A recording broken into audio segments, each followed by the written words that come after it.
បាទសូមជម្រាបសួរខ្ញុំបាទឈ្មោះខួនសុផាត់ជាគណៈនាយកនិងជាសហថាបនិកនៃក្រុមហ៊ុន Monocut Technology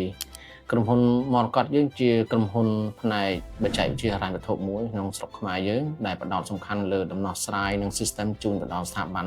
ដូចជាធនាគារដូចជាមីក្រូហិរញ្ញវត្ថុជាដើមហើយពួកគាត់ច្រើនតែមានបញ្ហាក្នុងការគ្រប់គ្រងទាក់ទងនឹងប្រតិបត្តិការរបស់គាត់ក៏ដូចជាខាងផ្នែកហិរញ្ញវត្ថុដែរបាទជាពិសេសទាក់ទងនឹងព័ត៌មាននិងទិន្នន័យផ្សេងៗសម្រាប់អ្នកដែលជាអតិថិជនរបស់គាត់គឺអ្នកខ្ចីប្រាក់ខ្ចីលុយគាត់ហ្នឹងបាទអញ្ចឹងមកគាត់យើងមែនទែនយើងបានកកើតបានជាង10ឆ្នាំហើយតាំងពីឆ្នាំ2014មកបាទហើយដែលកាលនោះអ្វីដែលជំរុញចិត្តពួកយើងក្នុងការបង្កើតក្រុមហ៊ុននេះឡើងដោយសារយើងមើលឃើញស្រុកខ្មែរយើងមានស្ថាប័នធនាគារក៏ច្រើនស្ថាប័នខាងផ្នែកមីក្រូហិរញ្ញវត្ថុក៏ច្រើនដែរប៉ុន្តែស្ថាប័នទាំងនោះมันប្រកាសថា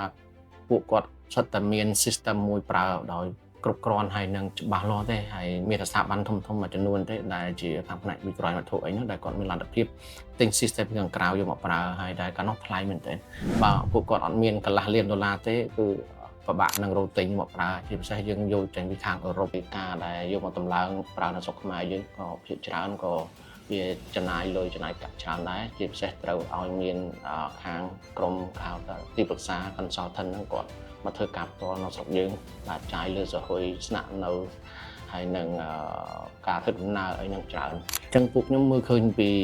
ចន្លោះប្រហោងកន្លែងនេះដោយសារថាបានភាគច្រើនគាត់អត់មានលទ្ធភាពក្នុងការទទួលយក system ដែលមានតម្លៃថ្លៃចំណាយច្រើនហ្នឹងទេហើយអញ្ចឹងក៏យើងគិតថាគួរតែធ្វើអ្វីមួយយ៉ាងក្នុងស្រុកខ្មែរយើងដែលអាចឲ្យស្ថាប័នមីក្រូហិរញ្ញវត្ថុក៏ដូចជាធនាគារតូចៗម្ល៉េះនៅស្រុកខ្មែរអាចប្រើប្រាស់បានបាទហើយតែពួកយើងបានធ្វើការនៅក្នុងវិស័យនឹងច្រើនឆ្នាំទៅយើងស្គាល់ច្រើនដែរដោយសារភាគច្រើនពួកគាត់ប្រើបាទ system បាទ Excel ប្រើ Excel ឯពួកគាត់ថាប្រើ computer អ្នកខ្លះណាប្រើជាការកត់ក្នុងសភៅក្នុងបញ្ជីនៅឡើយទេអញ្ចឹងឃើញថាមានការខ្វះខាតច្រើនក្នុងការធ្វើឲ្យមានការ automation ខាងផ្នែក digital ហ្នឹងហើយអញ្ចឹងក៏ពួកខ្ញុំបានទៅជែកជួបជាមួយនឹងអ្នកធ្វើការជាមួយគ្នា